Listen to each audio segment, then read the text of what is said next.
Hi dolls, welcome back to my channel and thanks so much for watching. Today I'm going to be sharing with you how I put together this Pottery Barn inspired mirror, making an awesome dupe. These mirrors from Dollar Tree, I picked up 12 of them. They have the black frame, and then I'm just taking the backing out of those mirrors, all of the cardboard and that glass mirror, but I'm going to leave those prongs in there because everything is going back in. Then I'm using this stone or satin stone gray color spray paint from Rustoleum that I got from Walmart, and I'm just spray painting those. And when I let them dry overnight, I'm just going to start gluing them together. Now some of these are imperfect, they have imperfect edges and sides, so I'm going to make sure I put those on the inside of the whole picture or the whole mirror frame so that they're not seen, and just basically going to hot glue them together right on the edges. They're pretty flat, so once you glue them together, either standing up like I'm doing or once you put them down. I'm doing them on the floor because it gives me a little bit more free space to roam around than my dining room table because it's too high. So I'm just going to put those together and make sure that they lay flat and are dry, and just gonna go ahead and do the entire frame like that, starting from the bottom going to the top.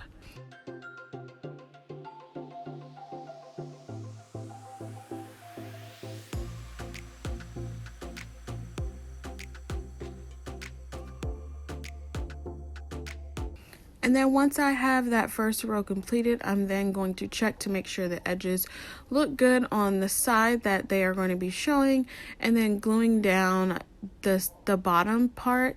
And then when I get to the second mirror frame of that second row, I'm gonna not only glue the bottom, but I'm also gonna glue the side, so that way I can stick them to both of the mirrors that they're going to be touching. And you just pretty much have to do that until you get to the third and final row, where only a couple of those sides will be glued together.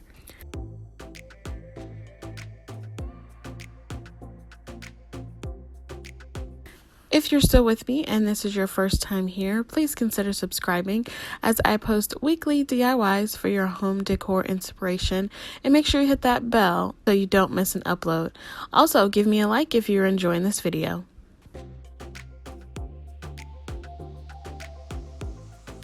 So then you're just going to glue all of these frame pieces together, making sure that they are tight together or just stuck together.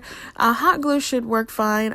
You can use E6000 if you'd like, but that might take a little longer to dry. But for video purposes, I just went ahead and used hot glue. Then to make this a little bit more sturdy, I'm going to use these craft sticks, like popsicle sticks that I picked up from the Dollar Tree. And for these craft sticks, I'm actually going to use E6000 and hot glue because I want to make sure that it sticks and stays. If you watch any of my other videos, I used a combination of E6000 and hot glue on a lot of things because I want to make sure not only it sticks, but it stays for a good amount of time. This project is not something that I'm going to reuse. I'm going to keep it the way that it is.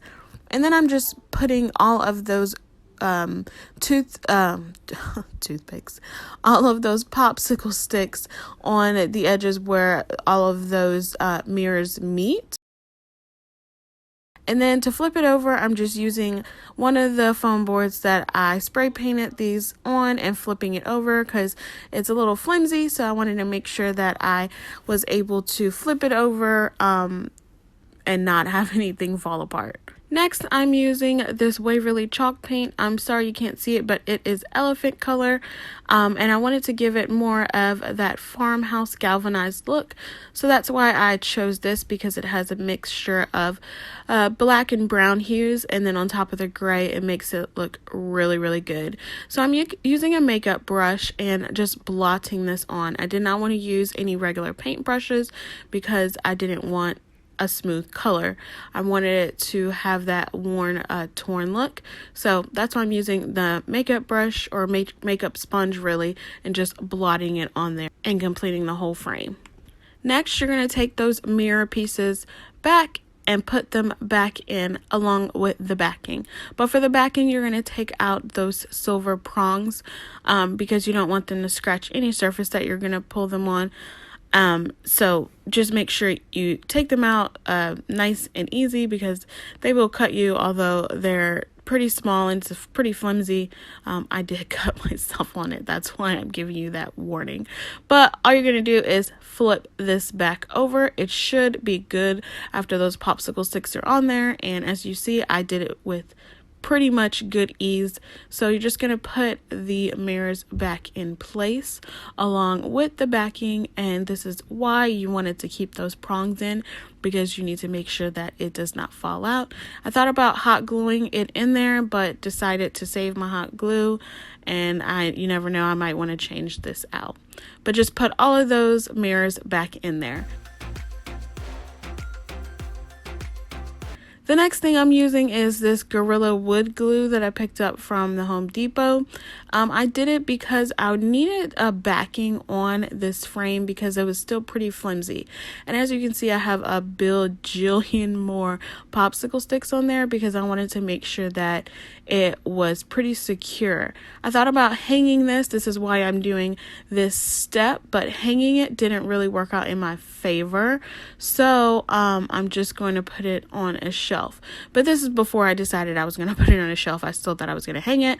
So I went to Home Depot and picked up a piece of, it's not wood, but it's like tougher than cardboard, but a little lighter and easier to deal with than wood. So that's why I'm kind of using the wood glue and E6000 combination to hopefully get it to stick and stay. It's going to take a little longer for this to go ahead and dry. So once I put that down, I am going to let it dry for a good 24 hours.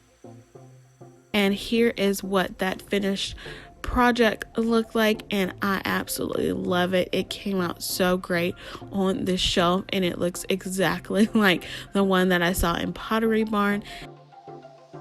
Thanks again so much for watching, dolls. I really appreciate you spending part of your day with me. And if you enjoyed this video and got some inspiration, go ahead and give me a big thumbs up. Thanks so much, dolls. I'll see you on the next one. Bye.